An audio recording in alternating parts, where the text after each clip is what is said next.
जय माताजी मित्रों, रूबी किचन किंग में तमारुं स्वागत है। तो आज આપણે બનાવીશું વેજીટેબલ પુલાવ અને તે પણ ફક્ત 5 જ મિનિટમાં બનીને તૈયાર થઈ જાય છે।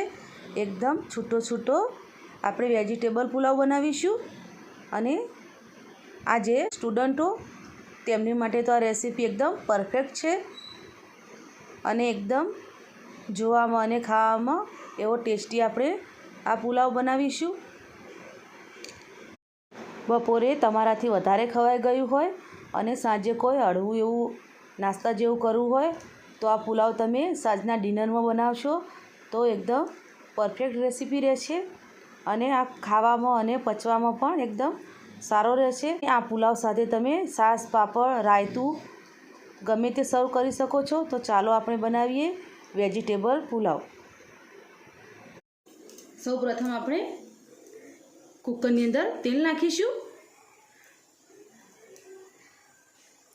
આ ભાત આપણે કુકરમાં બનાવીશું।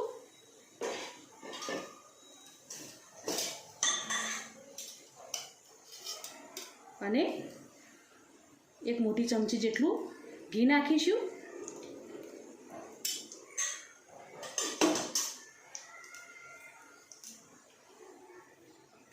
આ ભાતની અંદર ઘીનો સ્વાદ એકદમ સરસ લાગે છે।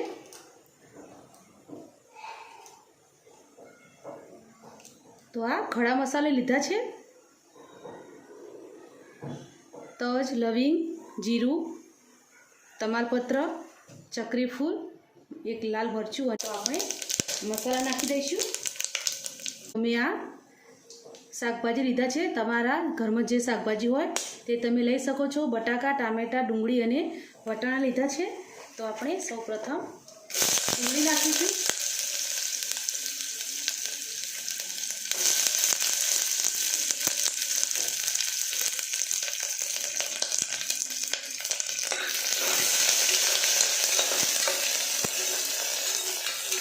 બરાબર મિક્સ કરી લઈશું। આ રીતના શાકભાજી થોડા મોટા જ કાપવાના। હવે આપણે બટાકા નાખીશું।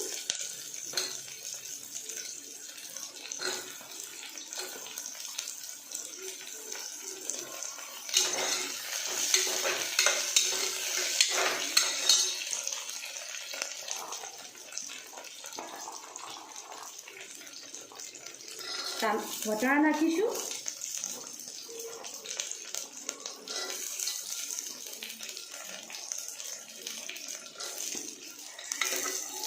બરાબર મિક્સ કરીશું।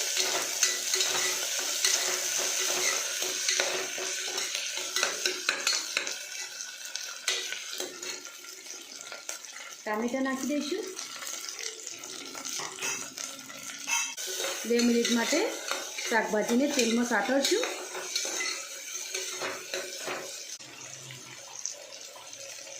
તો અડધી ચમચી જેટલી હળદર નાખીશું।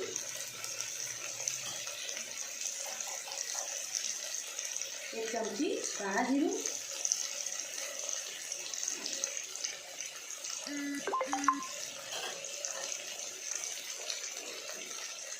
એક ચમચી જેટલું લાલ મરચું પાવડર,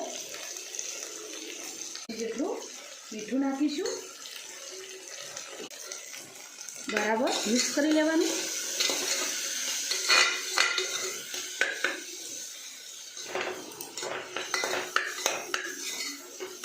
તો આ એક વાટકી જેટલા ચોખા મેં ધોઈને 10 મિનિટ માટે પલાળી લીધા હતા।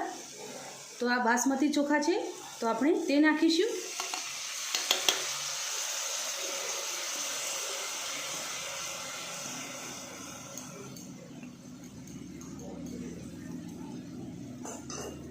અને તેને પણ થોડીક વાર માટે આપણે તેલમાં આ રીતના સાતળવાના। ચોખાને તેલમાં સાતળવાથી ચોખા એકદમ સરસ છૂટા છૂટા બને છે।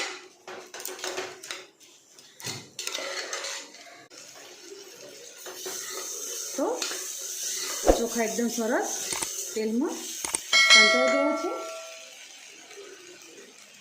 તો હવે આપણે પાણી નાખીશું। તો મેં એક વાટકી ચોખા લીધા હતા, તો તેનું આપણે 1.5 ગણું પાણી નાખીશું। આ એક વાટકી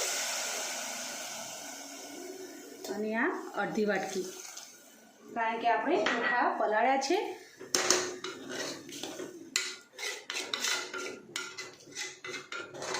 બરાબર મિક્સ કરી લઈશું.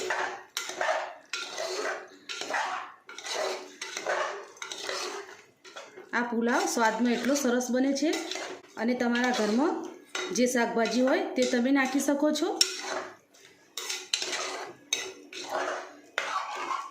તો આપણે થોડા ધાણા નાખી દઈશું.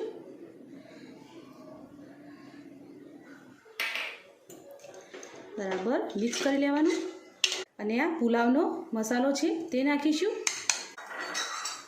તો હવે આપણે 2 સીટી વાગે ત્યાં સુધી આપણે થવા દઈશું. 2 સીટીમાં જ આપણો પુલાવ બનીને તૈયાર થઈ જશે. તો કુકરનું ઢાંકણું બંધ કરી દઈએ. તો ફક્ત 2 સીટીમાં જ આપણા ભાત એકદમ બનીને તૈયાર થઈ ગયા છે.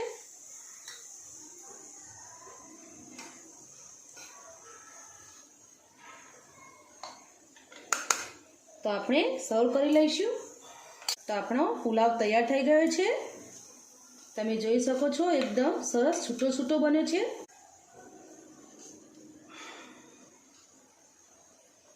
તો આપણો પુલાવ બનીને તૈયાર થઈ ગયો છે. તમે જુઓ છો એકદમ સરસ એવો છૂટો છૂટો આપણો પુલાવ બન્યો છે અને ફક્ત 5 જ મિનિટમાં બનીને તૈયાર થઈ ગયો છે.